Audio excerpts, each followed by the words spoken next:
of all, I appreciate the opportunity to facilitate a very brief discussion because, as already been mentioned, workforce development is a global term, right? It means so much. And we heard this at the first Livonia Council meeting, that workforce development was a need that manufacturing executives had identified. Most of the surveying that's been done over the years kind of sums it up by saying, you know, manufacturers need skilled, educated workforce. Well, what does that mean? What does that mean? Workforce development. So, you know, what we know is that manufacturers are telling us they need a strong technical workforce. Okay? Fair? Okay?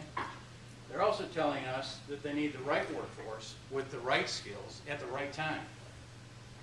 So it isn't just about providing a bunch of education. What we're hearing is that it's about providing applied education. And as adults, it's a two-way street. As adults, we want to do that. And this is something that comes from the National Association of Manufacturers and a task team that's embedded within National Association of Manufacturers is spending a lot of time and energy.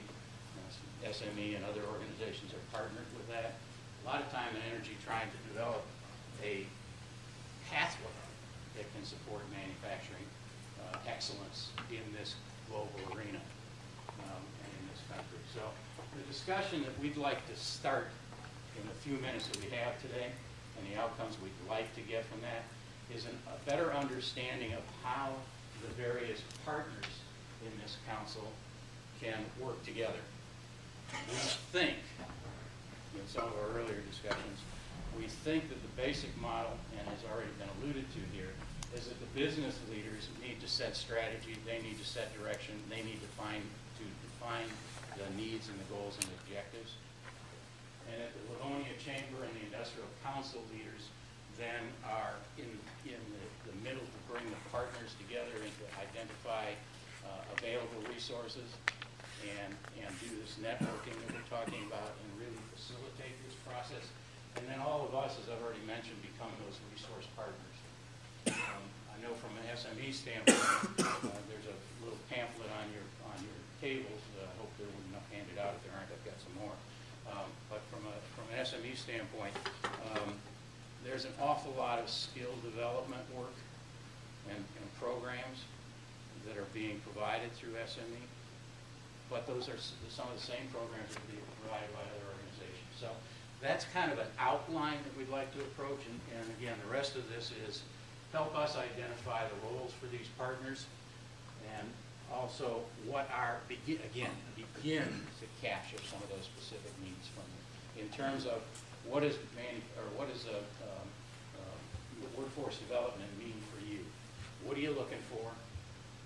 What are you having trouble in filling? What positions are you having trouble filling? Most of the studies that I've looked at over the years have indicated that one of the problems, or the reason why we're missing the mark so much, it seems to me, the data that's coming back is suggesting that most of the manufacturing executives, about 50% of the time, are telling us that the people that are coming to them to fill those needs, workforce needs, aren't prepared. 50% that are coming out, and I don't, Jay, does that kind of play with what you're seeing? So that suggests that even though we think we're providing the right things in the 4-year and the 2-year and even out of primary school, we're obviously not. We're not doing the job to add value for manufacturers. So that's what we wanted to spend at least a little bit of time today, trying to capture your thoughts, capture your ideas, and what we hope will come out of today's discussion. This is really a continuation of the first meeting, but one of the things we hope will come out of this is a better understanding of how we can partner with you, how all of us can partner together, and also find out who's willing to step up to the plate, because we're not going to do it in a breakfast meeting. It's going to take work on the outside. So who's willing to step up to the plate to fill those roles and help do the needs assessments, help identify, you know, the resources that are out there, and put together the delivery of those resources using the various partners that are available to manufacturers. So with that, I open it up for discussion at this point. And again, primarily aimed at hearing from manufacturing executives as to what are you looking for when you're looking for people to fill your manufacturing needs, the skills that you're looking for, the talent pool that you're looking for, and what would you like from organizations like the Industrial Council and its resource partners to be working on your behalf. Okay? Jay mentioned a couple of things in his opening comments. Maybe that's a good starting point. I don't know. But we need to hear from you. So. My name is Dan Livonia from NYX as well. We had a slowdown in 2008 and 9. And over the last year and a half, though, we've hired over 500 new positions. And it was not the first time that we've had to hire a large amount of employees, but it was a drastically different experience this time. The amount of skilled workforce out there, it has been completely evaporated.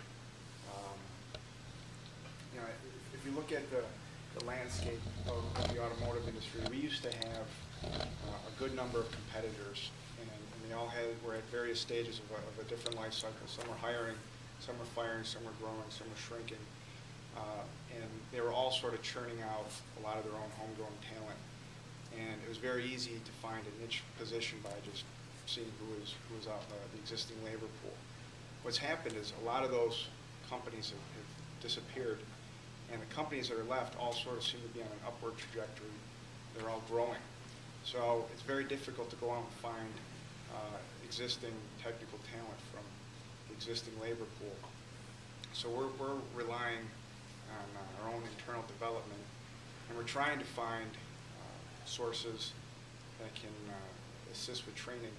But there's not a whole lot of existing training programs that are out there specific to our niche areas: plastics processing, automation programming, industrial machinery, automation techs, that sort of thing.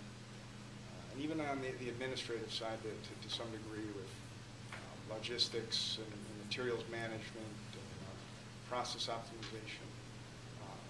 There's not a whole lot out there, and the programs that we have seen out there, they tend to be very theoretical based, which is important, but it's only half the equation. The other half of the equation is you need sort of practical, hands-on skills, and that piece of it is not there. It seems, most, and I'm not speaking to all programs by any means, but when those programs are out there, half the equation's out there, and then we're sort of turned loose, and it's up to the company to fill in the rest of those gaps.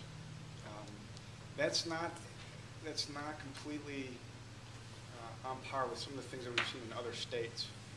I think Michigan has always had a very deep labor pool, so there has never been a real strong necessity for states to step up and form these sort of partnerships with local schools and technical schools, and marry the needs of local industry to it. If you're building a factory in the middle of a cornfield downstairs, or down south somewhere, everybody, all hands are on deck, and there's a lot of infrastructure that's been put into place to meet the special needs of growing industries. Michigan's never had the need to do that for the most part, so I think we're a little bit behind. I don't think we'll be in a position to throw money at training like other states have, where we've seen things like training periods and wages for training periods subsidized, large training grants, and those sorts of things.